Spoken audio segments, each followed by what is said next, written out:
한복보살이 오랜만에 왔네.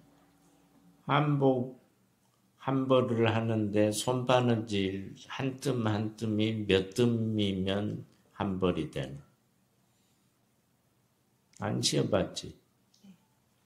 오늘 가서 씌어봐. 한 벌 하는데 몇 땀을 떠야 한 벌이 되는지. 스님, 저번에 어떻게 기도하면 제가 잘할 수 있을까요?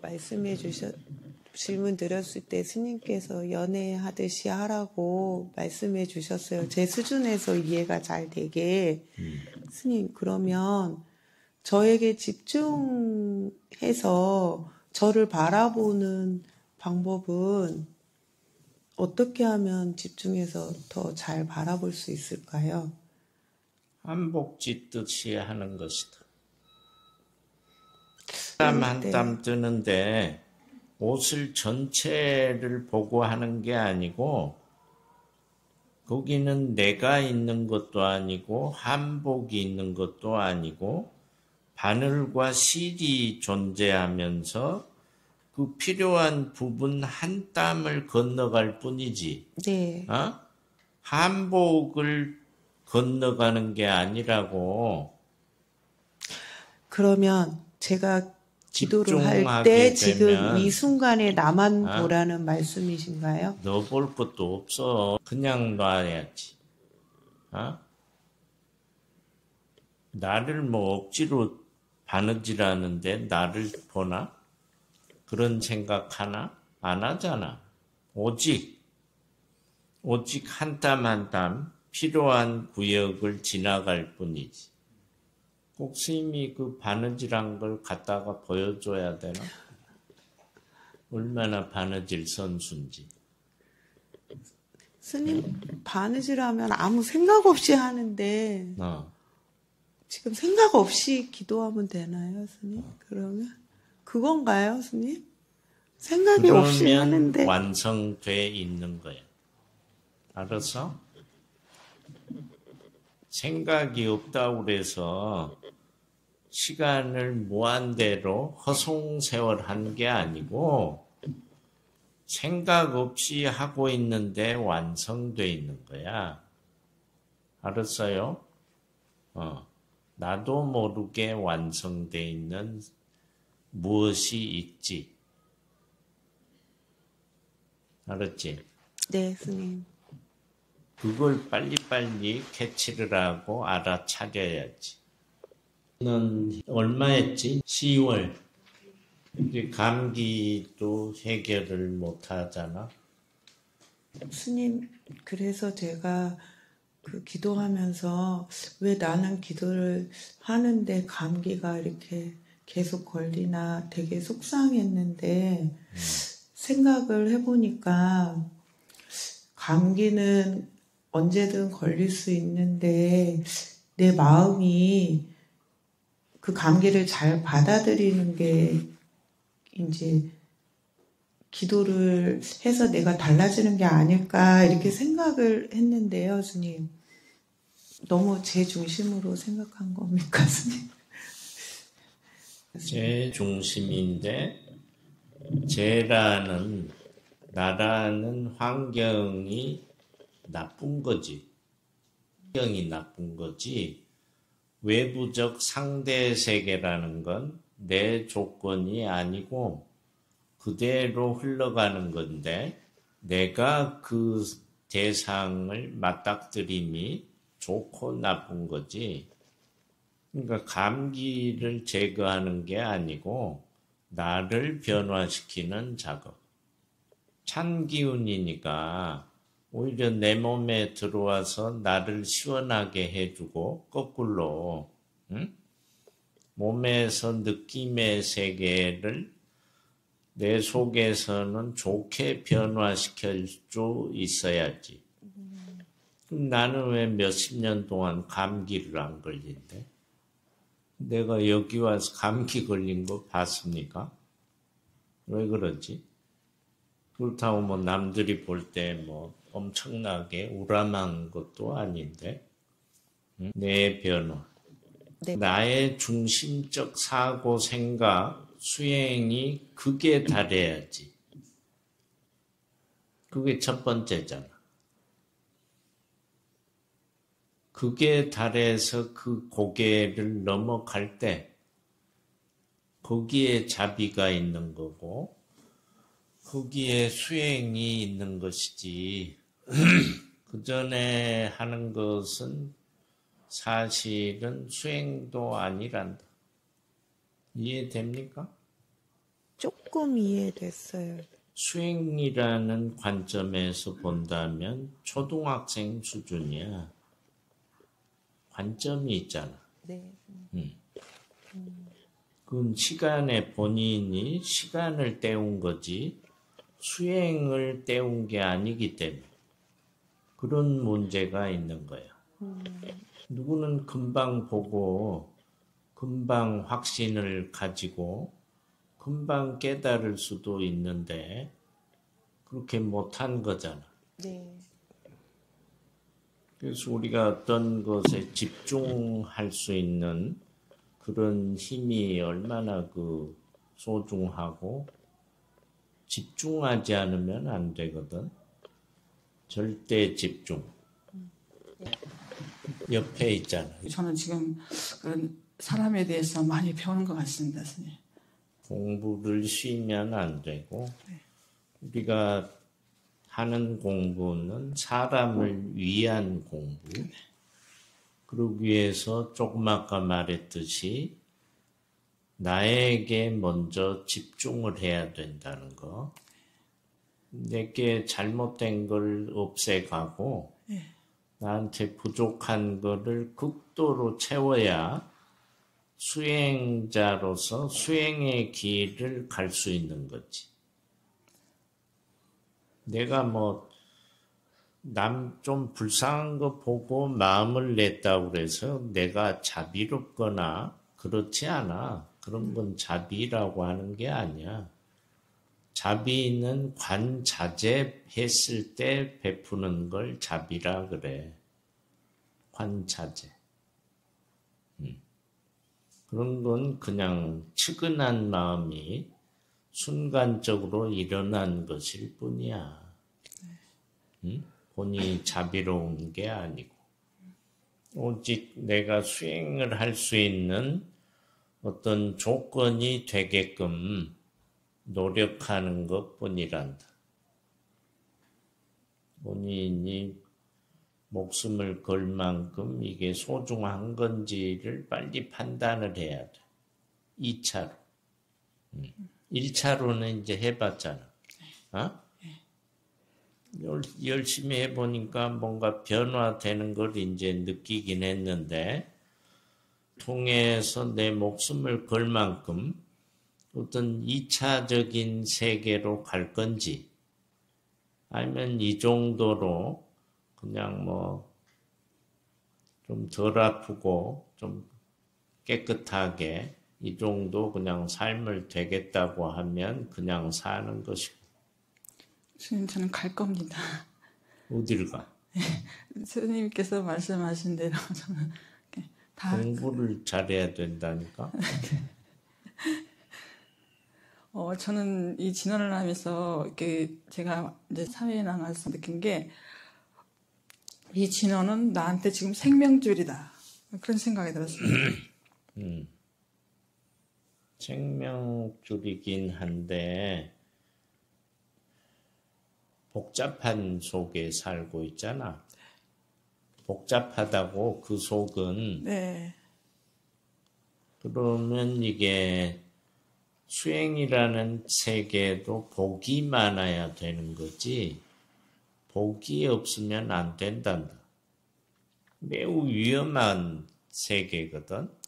그래서 매우 복이 많아야지만 그 위험한 세계를 떨어지지 않고 나아갈 수 있는 게 이 길이란다. 그 위험성을 1차로 제거한 게 삭발염이한 거야. 1차로. 너는 1차도 안 했잖아. 네. 근데 뭘 이 길을 가? 그걸 많이 느끼고 있습니다, 선생님. 이 조건이 안 되고 있다는 거 많이 느낍니다. 그게 지나온 시간 동안의 물질의 틀이 이런 우리 눈에 보이는 이것이란다. 응? 지나온 자기만의 시간이야. 쇠가 되고, 이게 자기 시간이잖아. 이 나무가 되고. 얘도 부처가 되고 싶었고, 얘도 부처가 되고 싶었지. 근데 이러고 있잖아. 응? 모든 것의 바램 비슷할 거야. 그렇지만 자기 조건의 틀이 따로 있잖아. 오히려 이걸 변화시키고 어떻게 할 건지, 어떤 시간을 보내야 어느 땐가 다시 변화될 건지, 이게 무한한 시간 속에서 자신의 세계를 정리해야 되는 매우 중요한 시간이야.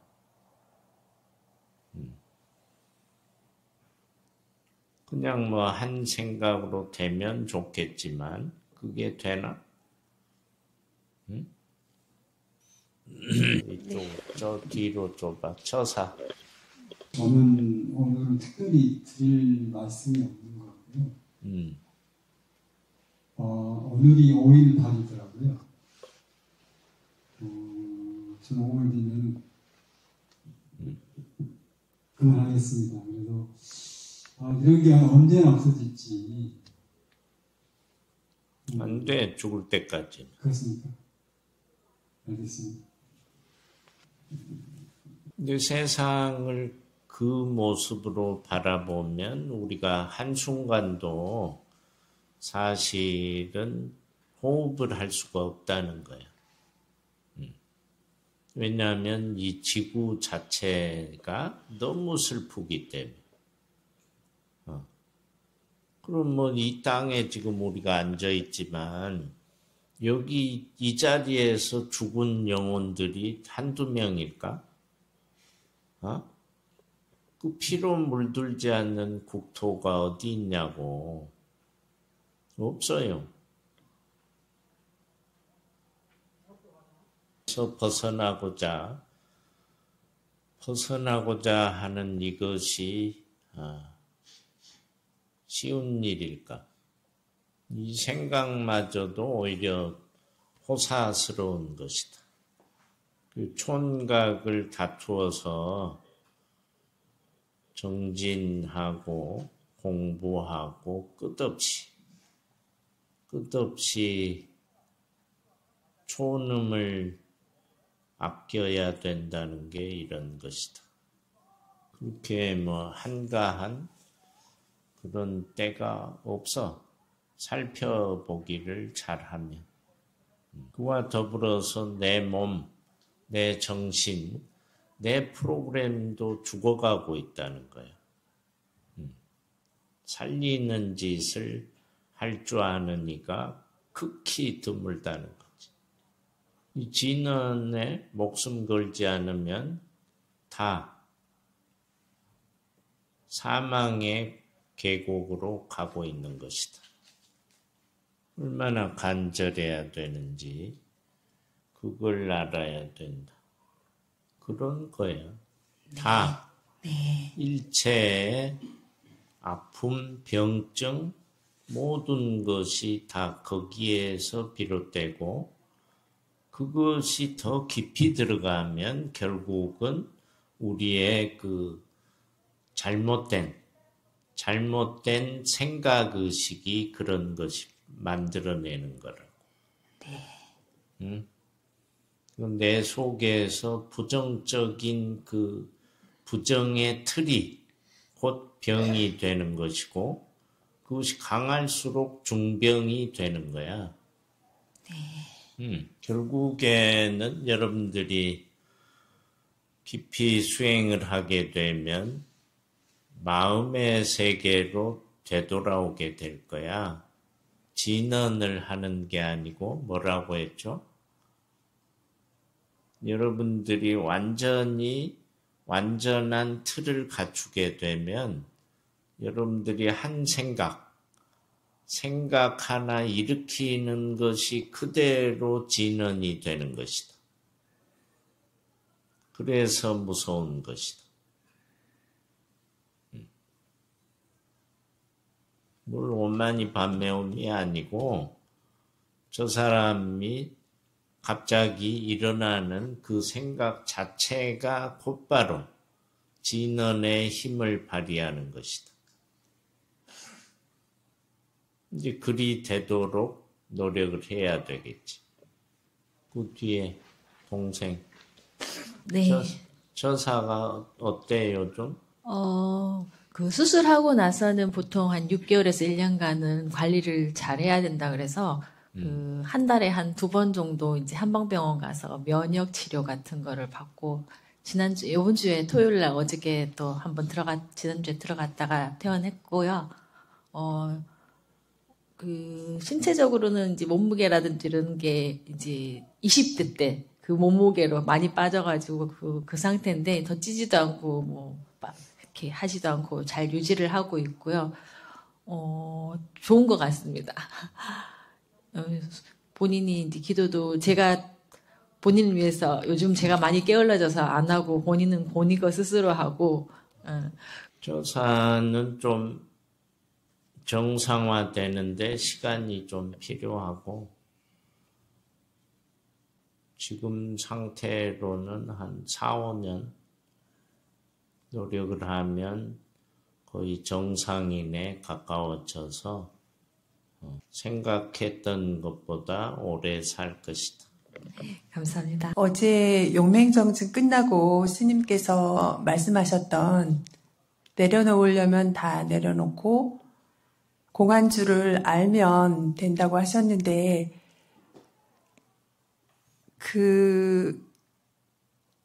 어쨌든 한꺼번에 되시는 훌륭하신 분들도 계시겠지만 저처럼 이렇게 마이너스에서 시작한 사람은 알아가는 단계가 있는지 궁금합니다, 스님. 그러니까 보통 이제 그 정도면은 우여곡절의 신도야. 그절 신도라고. 네.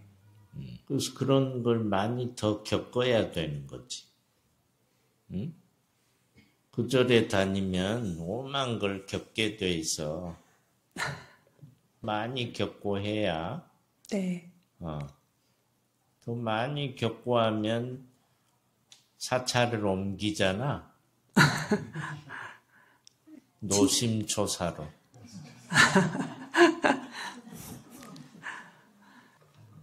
노심초사에 다니면 뭐가 세상이 늘 쉽지 않고 늘 불안하잖아. 안정되나? 두려움이 두려움도 불안이잖아. 네, 그리고 그 두려움의 실체가 없음을 인지적으로는 알았지만 그게 아는 게 아니고 정서적으로 조금 지난주에 경험을 했는데요. 그게 사실은 경험했다고 해서 아는 거는 아닌데 그 두려움이 실체가 없고 그리고 무의식에서 올라오는 걸 수가 있겠다라는 걸 어제 용맹정진할 때 2번째 시간에 문득 들었습니다. 그래서 끝날 때 스님께서 저한테 너무 그 시의적절한 그 법문을 해주셨기 때문에 그 알아가는 단계가 점차로 그게 될 수 있는 것인지 궁금했습니다. 네. 그 절 다니면 시간이 지나면 알아. 좋은 절이야. 더 깨지고 부딪히고 해야 된다. 네, 각오하겠습니다. 수행의 길은 어렵고 조금 거기서 변화돼서 노심초사에 다니면서 살다 가. 그러면 된다. 그러다 거기서 헤매고 또 절을 옮겨가면 고관절이라고 혹시 들어봤나? 요즘엔 고관절도 안 아픕니다. 좀 있어봐라. 아팠는데 발걸음도 너무 가볍습니다, 요즘에. 네. 나섰어. 네. 또 오만 절이 많아서 쉽지 않단다. 네. 갑시다.